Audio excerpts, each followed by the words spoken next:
ये वीडियो केवल मनोरंजन हेतु है। हम किसी भी अंधविश्वास का समर्थन नहीं करते। इस वीडियो का क्रेडिट बेस्ट हिंदी कहानियन को जाता है।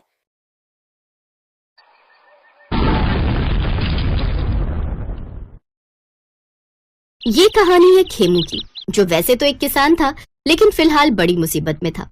तेज बारिश ने सारी फसल बर्बाद कर दी थी और अब परिवार की भूखे मरने की नौबत आ गई थी। और इस मुसीबत से कैसे निकला जाए, ये खेमू को समझ नहीं आ रहा था। परेशान मत हो जी, भगवान ने चाहा तो कुछ न कुछ हो ही जाएगा। अब आप एक बार सेठ जी से जाकर बात तो करो। हिम्मत नहीं पड़ रही लीला। पहले का उधार तो चुकाया नहीं, अब फिर से हाथ फैलाकर पहुंच जाऊं। कहीं सबके सामने सेठ जी बिगड़ गए तो हाथ जोड़कर माफी मांग लेना। अब बारिश ने फसल बर्बाद कर दी तो इसमें हमारी क्या गलती है।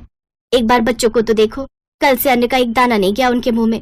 ये कहते हुए खेमू की पत्नी लीला की आंखों में आंसू आ गए और ये देखकर खेमू का दिल भी पसीज गया। उसने अपने दोनों बच्चों के सिर पर हाथ फेरा और फिर बुझे मन से गांव के अमीर सेठ ताराचंद के घर की तरफ चल पड़ा। और फिर रास्ते में एक जगह, अरे ये नींबू ये कहाँ से आया? लगता है यहाँ से जाते हुए किसी के थैले से गिर गया होगा। कितना छोटा सा है और अभी तो अच्छे से पका भी नहीं है। खेमू उस नींबू को दूर फेंकने ही वाला था कि तभी उसे नींबू में कुछ हरकत महसूस हुई। खेमू ने रुककर उस छोटे से नींबू को ध्यान से देखा और फिर उसे अपनी आंखों पर विश्वास ही नहीं हुआ। है, ये नींबू तो हिल रहा है और इसका तो अरे चेहरा भी है। हाँ, मैं तुम्हें देख भी सकता हूँ और तुमसे बातें भी कर सकता हूँ। उस आवाज को सुनकर खेमू के हाथ कांप गए और वो नींबू उसके हाथों से जमीन पर गिर गया। तुमने भी गिरा दिया मुझे। उफ, पता भी है कितना दर्द होता है जब तुम इंसान मुझे इतनी ऊपर से नीचे गिरा देते हो। माफ करना भाई, मैं जो है डर गया था। लेकिन भला ये जो है कैसे हो सकता है? तुम एक नींबू ही हो ना, या फिर मैं कोई सपना देख रहा हूँ भैया? अरे ये सब सच है। मैं कोई साधारण नींबू नहीं बल्कि एक जादुई नींबू हूँ और तुम्हारी बहुत मदद कर सकता हूँ अगर तुम मेरी मदद करो तो। अच्छा, और वो कैसे? मैं बहुत छोटा हूँ और ऐसे ही रह जाऊंगा अगर किसी ने मुझे हर रोज पानी नहीं पिलाया तो। अच्छा, तो तुम चाहते हो कि मैं तुम्हें पानी पिलाऊं, लेकिन उसके बदले में मुझे क्या मिलेगा? वो सब कुछ जो तुम चाहते हो। तुम मुझे हर रोज पानी पिलाकर बड़ा करो और मैं जब तक तुम्हारे पास रहूंगा तब तक तुम्हारे सारे काम बनते जाएंगे। अच्छा, अगर ऐसी बात है तो अभी आजमा कर देखते हैं। ये कहकर खेमू ने अपने थैले से पानी निकालकर थोड़ा सा पानी उस नींबू को पिलाया। उसके ऐसा करते ही वाकई उस नींबू का आकार पहले से कुछ बढ़ गया और फिर खेमू उस नींबू को अपने थैले में डालकर सेठ ताराचंद के घर की तरफ चल दिया। सेठ अपने घर के बाहर ही बैठा था, जिसके सामने खेमू ने कपकपाती जुबान में कहा, सेठ जी राम राम। अरे खेमू, राम राम भाई। तो आखिरकार याद आ ही गई हमारी। अब मैं आपका सारा हिसाब चुका दूंगा सेठ जी। फिलहाल बड़ी मुसीबत में हूँ। बारिश ने जो है सारी फसल बर्बाद कर दी। घर में अन्न का दाना तक नहीं है सेठ जी। बीवी बच्चे भूखे बैठे हैं और फिलहाल बस आपका ही सहारा है। खेमू को सेठ से मदद की उम्मीद कम ही थी, लेकिन असल में जो हुआ उसकी उम्मीद तो उसे बिल्कुल भी नहीं थी। अरे कैसी बातें कर रहे हो खेमू? मुसीबत के समय अगर हम तुम्हारी मदद नहीं करेंगे तो कौन करेगा? मुंशी जी, खेमू को जितने भी पैसे चाहिए उसे दे दो और तुम बिल्कुल चिंता मत करो खेमू। अगर लौटा सको तो ठीक, वरना कोई बात नहीं। हमारे खेतों में कुछ दिन तक काम कर देना, तुम्हारा हिसाब हम उसी में चुकता मान लेंगे। खेमू को अपने कानों पर विश्वास नहीं हो रहा था।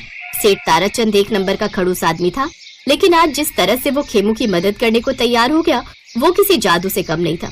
और खेमू को ये समझते भी देर नहीं लगी कि ये जादू किसका है। अरे वाह दोस्त, तुम तो वाकई एक चमत्कारी नींबू हो। मान गया तुम्हें। अब तुम बिल्कुल चिंता मत करो। मैं तुम्हें कभी खुद से अलग नहीं करूंगा और हर रोज तुम्हें पानी पिलाकर बड़ा करूंगा। तुम्हारा बहुत शुक्रिया, लेकिन ध्यान रहे मुझे इतना बड़ा भी मत कर देना कि फिर संभाल ही ना सको।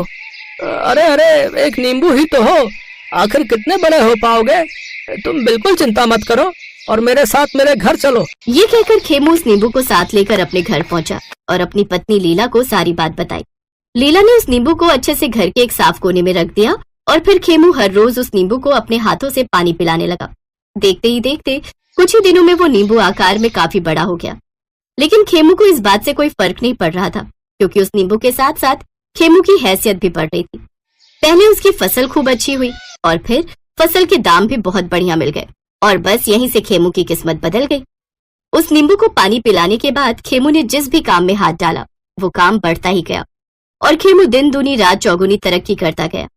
लेकिन इस सब के साथ एक और चीज बढ़ रही थी और वो था खेमू का लालच। अरे बस इतना सा तो है, पी लेना। नहीं, बस करो, अब मैं काफी बड़ा हो गया हूँ। तुम्हें मुझे हर रोज पानी नहीं पिलाना चाहिए। अरे ऐसे कैसे? तुम पानी नहीं पियोगे तो मेरा काम कैसे बनेंगे?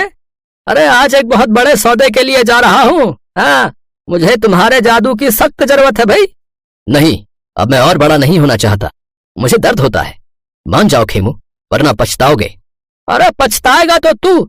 अगर तूने ये पानी नहीं पिया तो हाँ, वो बड़ी वाली छुरी देखी है ना तूने, उससे एक ही बार में तेरे टुकड़े टुकड़े कर दूंगा। चल जल्दी मुंह खोल, वरना।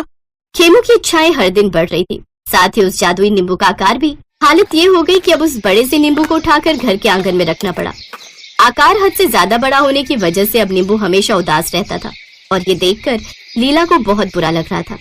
लीला ने भी खेमू को रोकने की बहुत कोशिश की, लेकिन खेमू कुछ सुनने को तैयार ही नहीं था। अब बस कीजिए, अगर उस नींबू को कुछ हो गया तो। अरे पागल हो क्या है? उस नींबू को क्या होगा? उसका काम ही है पानी पीना, बड़ा होना और मेरी हर इच्छा पूरी करना। जाओ थोड़ा पानी लेकर आओ, मुझे उसे पिलाना है। अपनी जिद पर अड़ा खेमू पानी हाथ में लेकर नींबू की तरफ बढ़ा और ये देखकर नींबू ने कराहती हुई आवाज में उससे कहा, ठीक है, अगर तुम यही चाहते हो तो यही सही, मगर याद रखना खेमू, मैंने तुम्हें रोका था। ये कहकर उस नींबू ने आखिरी बार अपना मुंह खोल दिया, क्योंकि इस बार पानी का घूंट पीते ही वो नींबू एक बड़े धमाके के साथ फट गया। नींबू के फटते ही हर तरफ उस नींबू का रस फैल गया, जो बहुत ज्यादा था और सब कुछ अपने साथ बहाए ले जा रहा था।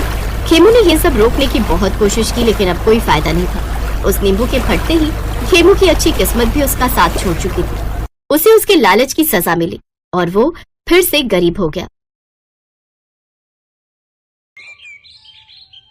ये कहानी है मीरा की, जो माता रानी की परम भक्त थी। बचपन से ही उसका कोई भी दिन माता रानी की पूजा के बिना शुरू नहीं होता था और अब शादी के बाद भी चाहे उसकी दुनिया पूरी तरह बदल गई थी, लेकिन माता रानी के प्रति उसकी श्रद्धा में कोई बदलाव नहीं आया था। जय अम्बे गौरी मैया, जय श्यामा गौरी, तुमको निस दिन ध्यावत, मैया जी को निस दिन ध्यावत, शिव ब्रह्मा ओम जय अम्बे गौरी।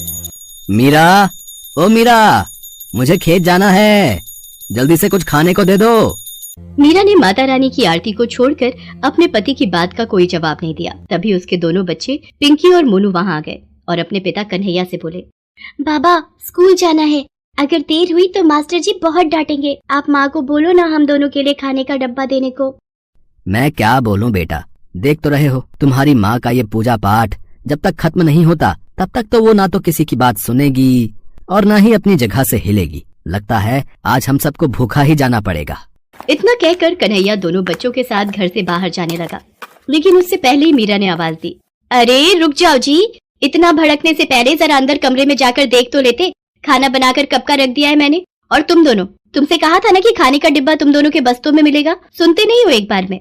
बस करो मीरा, बच्चे ही तो हैं, नहीं ध्यान दिया होगा।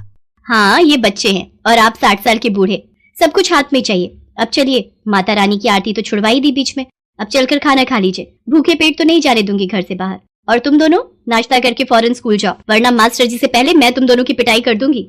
मीरा गुस्से में थी क्योंकि उसे माता रानी की आरती बीच में ही छोड़नी पड़ी थी। वो सब कुछ बर्दाश्त कर सकती थी, लेकिन माता रानी की पूजा में विघ्न उससे बर्दाश्त नहीं होता था। कन्हैया और बच्चों को भेजने के बाद मीरा ने तसल्ली से माता रानी की पूजा और आरती की और फिर घर के बाकी कामों में लग गई। तभी अचानक घर के दरवाजे पर किसी ने दस्तक दी। अरे राजेश्वर भैया, पिंकी के बाबा तो खेत गए हैं। हाँ भाभी, मैं खेत से ही आ रहा हूँ। वो कन्हैया, उसे सांप ने काट लिया भाभी, पता नहीं कहाँ से आ गया खेत में, एकदम काला और बड़ा सांप था। ये क्या कह रहे हो भैया, पिंकी के बाबा ठीक तो है, कहाँ है वो? सब लोग उसे अस्पताल लेकर गए हैं और मैं आपको खबर करने चला आया, आप जल्दी से मेरे साथ चलो। मीरा ने फौरन जाकर माता रानी के सामने से चरणामृत उठाया और भागी भागी अस्पताल पहुंची, लेकिन तब तक बहुत देर हो चुकी थी। डॉक्टर साहब, मुझे मेरे पति के पास ले चलिए, ये माता रानी के नाम का चरणामृत है, इससे मेरे पति को पिलाना है, मुझे पता है इसे पीते ही वो बिल्कुल ठीक हो जाएंगे। देखिए, हमें माफ कीजिए पर अब कुछ नहीं हो सकता। सांप का जहर आपके पति के शरीर में कुछ ही मिनटों में फैल गया था। यहाँ आते आते काफी देर हो गई, वो अब नहीं रहे। डॉक्टर की बात सुनते ही मीरा के हाथों से चरणामृत का बर्तन जमीन पर गिर गया और वो खुद भी बेहोश हो गई। मीरा ने कभी सपने में भी नहीं सोचा था कि कन्हैया इस तरह उसका साथ छोड़कर चला जाएगा, पर मीरा अब कुछ नहीं कर सकती थी। उसे अपने दोनों बच्चों की खातिर खुद के अलावा हालात को भी संभालना था। कन्हैया के पास खेत के नाम पर बहुत ही थोड़ी सी जमीन थी, जिसमें एक वक्त में वो एक ही सब्जी या अनाज उगा पाता था। जब कन्हैया की मौत हुई तो उस वक्त खेत में कटहल की फसल लगी हुई थी, लेकिन ये किस्मत का खेल ही था कि खेत में उगे हुए लगभग सारे कटहल कीड़ा लगने की वजह से खराब हो गए थे। तो अब मीरा के सामने बड़ी मुश्किल थी। हे भगवान, सिर्फ ये एक कटहल ही थोड़ा बहुत ठीक दिख रहा है, पूरी की पूरी फसल खराब हो गई, अब क्या होगा। मीरा उदास मन से उस कटहल को लेकर घर पहुंची। उसके मन में यही उधेड़-बुन थी कि वो अब खेत में क्या बोएगी और बीज खरीदने के लिए उसके पास पैसे कहां से आएंगे। इसी बीच उसकी नजर अपने पूजा घर पर पड़ी, जहां माता रानी के सामने भोग का बर्तन बिल्कुल खाली था। हे माता रानी, ये मुझसे कैसा पाप हो गया। जल्दी खेत जाने के चक्कर में माता रानी को भोग लगाना ही भूल गई। माफ करना माँ, मैं अभी भोग के लिए कुछ बना कर लाती हूँ। मीरा फौरन रसोई में गई, लेकिन राशन के सारे डिब्बे पूरी तरह से खाली हो चुके थे। कन्हैया के जाने के बाद से ही हालात खराब होते चले गए। घर का सारा राशन खत्म हो चुका था, तो अब ना तो मीरा और उसके बच्चों के लिए कुछ खाने को था और ना ही माता रानी का भोग बनाने के लिए, सिवाय उस एक कटहल के जो मीरा अपने खेत से लेकर आई थी। हे माता रानी, मुझे भागन को माफ करना। सिवाय इस एक कटहल के मेरे पास और कुछ भी नहीं है जिससे मैं आपको भोग लगा सकूं। मुझ गरीब पर दया करो माँ और इस भोग को स्वीकार करो। मीरा ने रोते हुए उस कटहल को माता रानी के सामने रख दिया और फिर पूरी श्रद्धा के साथ माता रानी की पूजा की। दोनों बच्चे भी उसके साथ माता रानी के सामने हाथ जोड़े बैठे रहे। फिर माता रानी की आरती के बाद, माँ अब तो आरती हो गई ना, मुझे माता रानी का प्रसाद दो ना जल्दी से, बहुत भूख लगी है, सुबह से कुछ भी नहीं खाया।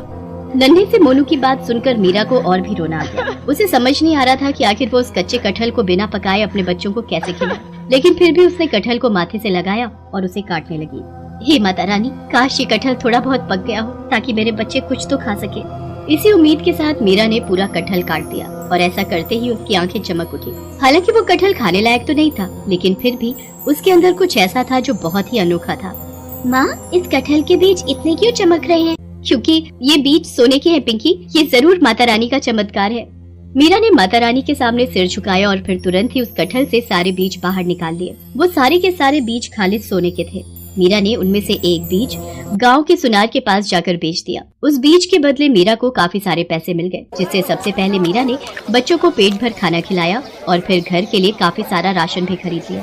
माँ, माता रानी ने सब ठीक कर दिया ना? अब तो हमारे पास इतने ही सारे सोने के बीज हैं, तो हमें कभी कोई परेशानी नहीं होगी। अब तो हम बिना कुछ किए ही हमेशा खाना खा सकते हैं, है ना?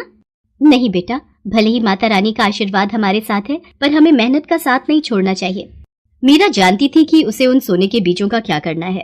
उसने अगले ही दिन जाकर सबसे पहले अपना पूरा खेत साफ किया और फिर वो सारे सोने के बीज उस खेत की मिट्टी में बो दिए और देखते ही देखते कुछ ही दिनों में वहाँ कटहल के नए पेड़ उगाए। मीरा ने उन सभी पेड़ों का बहुत अच्छे से ख्याल रखा और फिर कुछ ही दिनों बाद उन सभी पेड़ों पर काफी बड़े बड़े कटहल भी उगने लगे। पिंकी, ले बेटा, फिलहाल ये कटहल खाने लायक हो गया है, इसे अलग ले जाकर रख दे, शाम को घर ले जाएंगे। माँ, एक बात तो बताओ, ये सारे पेड़ तो उन्हीं सोने के बीजों से उगे हैं ना, तो क्या इन सारे कटहलों में भी सोने के बीज निकलेंगे? हाँ बेटा, माता रानी का आशीर्वाद रहा तो ऐसा जरूर हो सकता है। मीरा की बात सुनकर पिंकी बहुत खुश हो गई, लेकिन पास ही खड़े गांव के मुखिया के कान एकदम से खड़े हो गए। अच्छा, तो ये बात है, तभी मैं सोचूं कि ये कन्हैया की लुगाई के पास खेती करने के पैसे आए कहाँ से। जरूर ये कोई जादू का चक्कर है, लेकिन जो भी हो, बात सोने की है तो मुझे कुछ तो करना ही पड़ेगा। मुखिया एक नंबर का लालची आदमी था। वो सारा दिन मीरा के खेत के आसपास ही मंडराता रहा और फिर शाम के वक्त जैसे ही मीरा खेत से घर गई तो मुखिया ने अपने कुछ आदमियों के साथ मिलकर मीरा के खेत से सारे कटहल चुरा लिए और उन सबको अपने घर लेकर आ गया। मुखिया ने अपने घर के सभी सदस्यों को उन कटहलों को काटने में लगा दिया, लेकिन उनमें से एक भी कटहल में सोने का नामो निशान नहीं था। दूसरी तरफ मीरा जो एक कटहल अपने घर लेकर गई थी, उसे उसने पहले की तरह ही सबसे पहले माता रानी को भोग लगाया और फिर पिंकी ने उसे काटा। माँ देखो, देखो माँ, इस कटहल में भी सोने के बीज है। पिंकी की बात एकदम सही थी। एक ही खेत से निकले कटहलों में आया ये अंतर कुछ और नहीं बल्कि इंसान की अलग अलग फितरत का नतीजा था। मुखिया लालची था, उसे किसी तरह बस सोना चाहिए था, इसीलिए उसे कुछ नहीं मिला। जबकि मीरा मेहनती होने के साथ साथ माता रानी की भक्त भी थी, जिसका फल उसे ऐसे ही कटहलों के रूप में आगे भी मिलता रहा। हेलो दोस्तों, कैसे हैं आप सब? हमारी कहानियाँ देखने के लिए हमारे चैनल को सब्सक्राइब कीजिए और हाँ, बेल आइकॉन पर क्लिक करना मत भूलिएगा।